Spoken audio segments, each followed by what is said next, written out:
remember the summer it happened. It was hot, the kind of heat that makes the asphalt soft and sticky. But there was a chill in our city, a quiet fear that had nothing to do with the weather. Kids were disappearing. Not all at once, but one by one, like lights being snuffed out. They'd be at the park one day and gone the next. No trace, no witnesses. The police had nothing. It was like they just vanished. My best friend was Ivan. If I was the anchor, he was the kite, always pulling us towards some new adventure. His energy, a force of nature. He didn't seem to feel the fear that hung over the rest of us. To him, the world was still a playground, full of secrets waiting to be discovered. That afternoon, we were at the park, kicking a scuffed soccer ball near the woods at the edge of the property. That's when we heard it. It was faint at first, a tinny, upbeat melody carried on the wind. It sounded like a video game. Ivan stopped, his head cocked to the side. The sound was coming from the storm drain, a huge concrete tunnel that emptied into the river. It was a dark, gaping mouth that we were always told to stay away from. But as we got closer, we saw it too. Flashing lights, red, green, blue, pulsing from deep within the darkness. I wanted to run. Everything about it felt wrong. But Ivan was captivated. "It's a secret arcade," he whispered, his eyes wide with excitement. "We have to check it out." I tried to talk him out of it, my heart starting to pound. I reminded him of the missing kids, of what our parents always said about the drain. But he just laughed. "Don't be a baby," he said, but not in a mean way. "We'll just peek. It'll be our secret." He had that look on his face, the one that meant there was no changing his mind. He was already halfway to the entrance. He knelt down, peering into the abyss, the flashing lights painting his face in shifting colors. He turned back to me, grinning. "Come on, it's an adventure."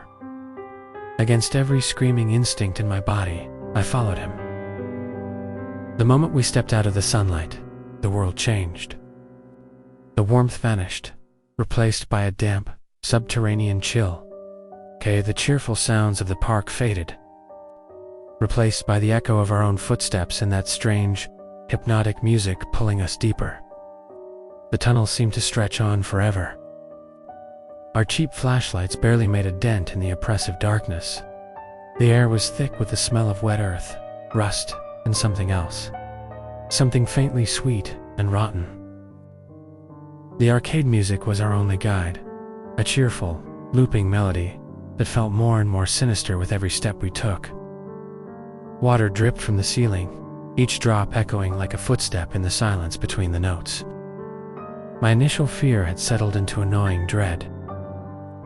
I kept thinking we should turn back, but Ivan was relentless. Always just a few feet ahead of me, his own flashlight beam dancing wildly. "We have to be getting close," he'd call back, his voice bouncing off the curved walls.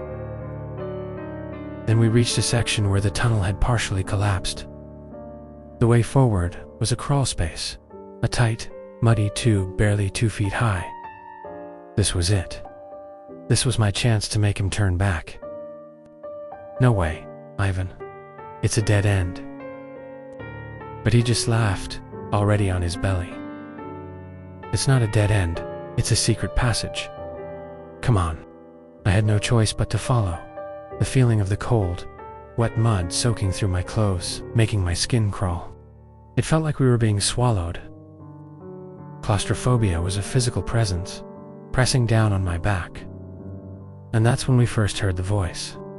It wasn't coming from ahead, but from all around us, a smooth, charismatic voice that echoed through the tunnel. "New players? You're almost there. Don't give up now." Ivan stopped, his head popping up. "See? I told you," he whispered excitedly. The voice continued, its tone unnervingly friendly. "We have all the best games down here. Prizes to win. all the fun you could ever want. Just a little further. My blood ran cold. It was the voice of a game show host, a carnival barker. It didn't belong down here. As we emerged from the crawl space, the tunnel widened again. The music was much louder now, a cacophony of different 8-bit tunes all playing at once. The flashing lights were intense, strobing and chaotic, just around the next bend. We started seeing things. A single, clean sneaker. A new-looking lunchbox, sitting on a ledge. Things that shouldn't have been there. Things that hadn't been washed away. They were like breadcrumbs. I could feel the vibrations through the soles of my shoes. We were right on top of it. Ivan grabbed my arm, his fear finally showing as a manic excitement. "Ready?" he asked. I wasn't. We rounded the corner, and the world dissolved into a nightmare of light and sound. The tunnel opened into a cavern filled with arcade cabinets, their screens flashing, casting strobing shadows. But it was the floor that made me freeze. It was a graveyard of children's clothes. In the center of it all stood a man in a tattered tuxedo. He turned, and when he smiled, his mouth stretched into a huge, gaping maw filled with jagged teeth. "Welcome, players," he rasped. "I'm so glad you could make it. Please, stay. Stay and play with me." Forever, Ivan, for the first time, was speechless. "No," he stammered. "We have to go." The BiteMan's face contorted. "No," he shrieked, his jaw unhinging. "The game is never over." He charged. We ran, a blur of pure terror. I tumbled out of the drain, blinded by the sun, my heart hammering. But Ivan wasn't there. The police search found only a collapsed tunnel, a dead end. They said my mind had played tricks on me. But I knew. Over the years, I pieced it together from old newspapers and forgotten town records. His name was Jedediah Williams. Before the fire, he owned Jed's Arcade. He wasn't just the owner. He was an outcast, a strange, lonely man who considered the kids who played his games to be his only friends, his players. He was obsessive, possessive. His one rule was that the games should never end. The fire wasn't an accident. It was set by a group of terrified parents after a small electrical malfunction. They saw him as a monster, a danger to their children. As the flames consumed his world, Jedediah didn't try to escape. He stayed, screaming that the players couldn't leave, that the game wasn't over. They say he burned with his machines. But he didn't die. Something else happened.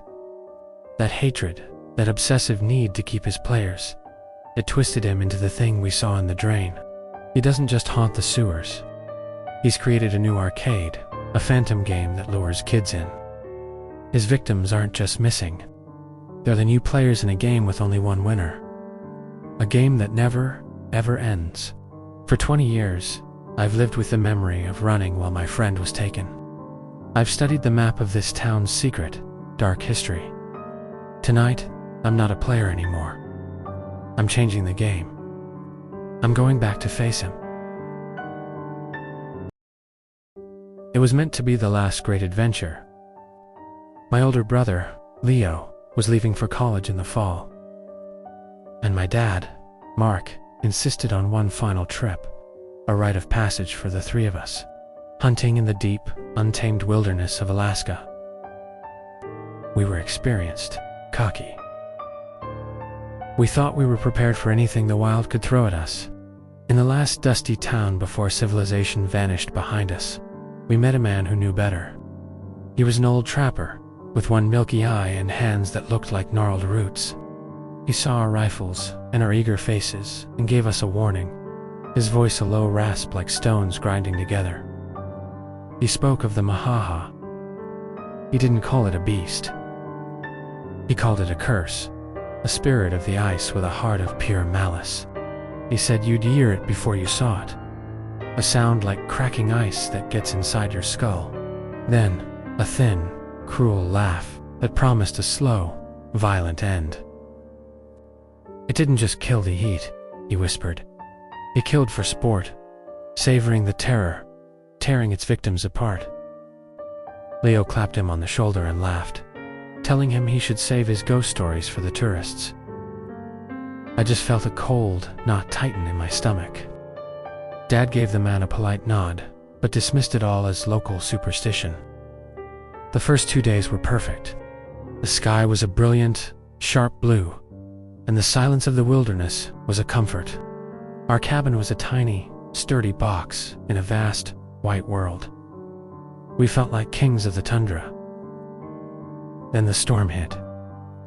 It came with a sudden, unnatural fury, a wall of white that erased the world. The sky, the trees, the horizon, all of it gone in an instant. The wind shrieked like a banshee, and the cabin groaned under the weight of the snow. That first night, the real terror began. It started as a faint scratching on the door, a sound we dismissed as a wind-blown branch. But it grew steadier, more deliberate. A rhythmic, insistent clawing. Then, we heard the laughter. It was just as the trapper described, a high, thin, piercing sound that cut through the storm. It wasn't human. It mocked our fear, our isolation. It was the sound of pure hatred. For days, we were prisoners. The scratching came and went, sometimes at the door, sometimes on the roof, sometimes on all the walls at once.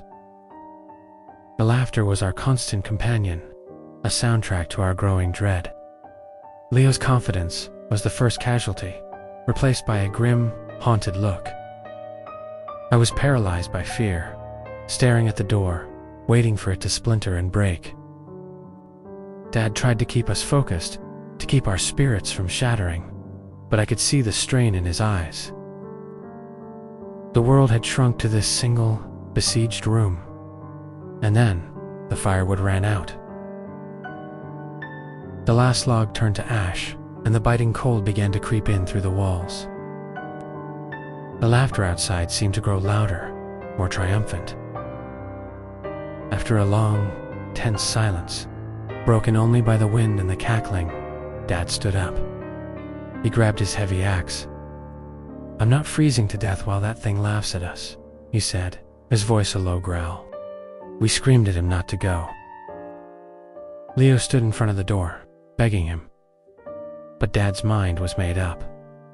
He pushed Leo aside, unlatched the door, and stepped out into the swirling white abyss. The door slammed shut, plunging the cabin into a sudden, terrifying silence. The moment the door slammed shut, the world fell silent. The wind still howled, but the scratching, the taunting laughter, it was gone. The absence of the noise was 1,000 times more terrifying. It was a predatory silence, a listening silence. Leo and I were frozen, our eyes locked on the door. Every creak of the cabin walls was the sound of our father's dying scream. Every gust of wind was the creature returning to finish us. Hours bled into one another.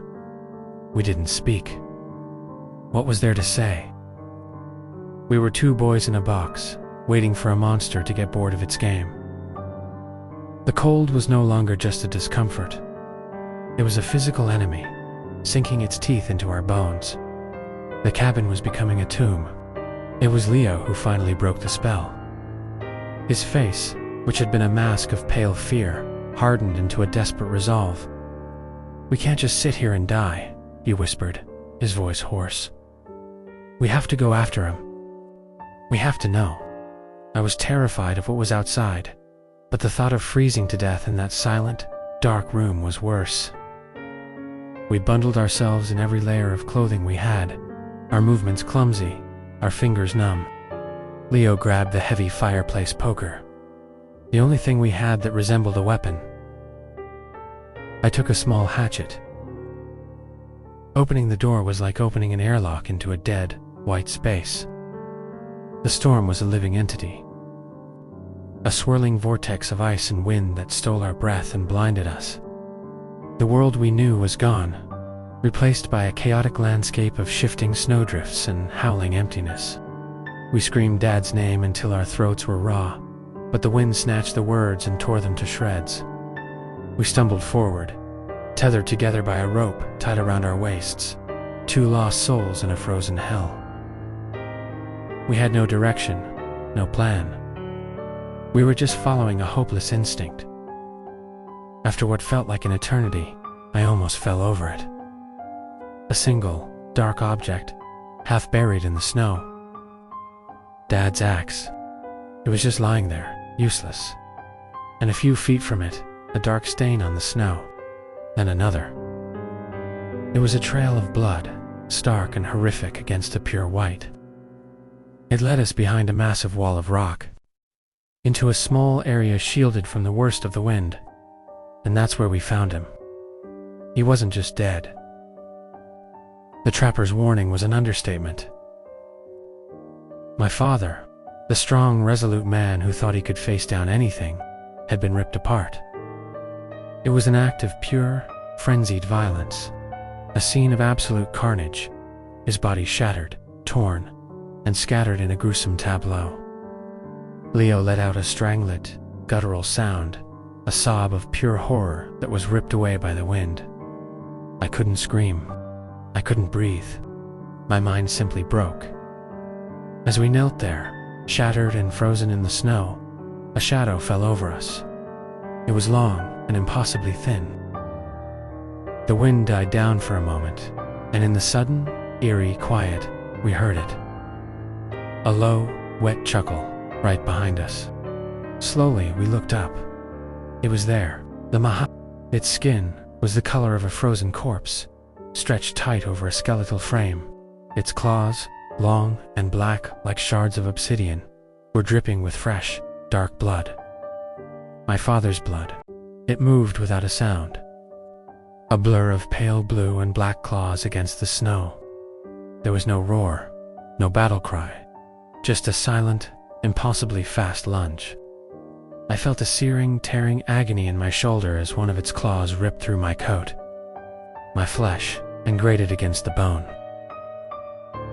The pain was absolute, a blinding white light of pure shock. I fell backward into the snow, my arm instantly useless, a fountain of hot blood steaming in the frigid air.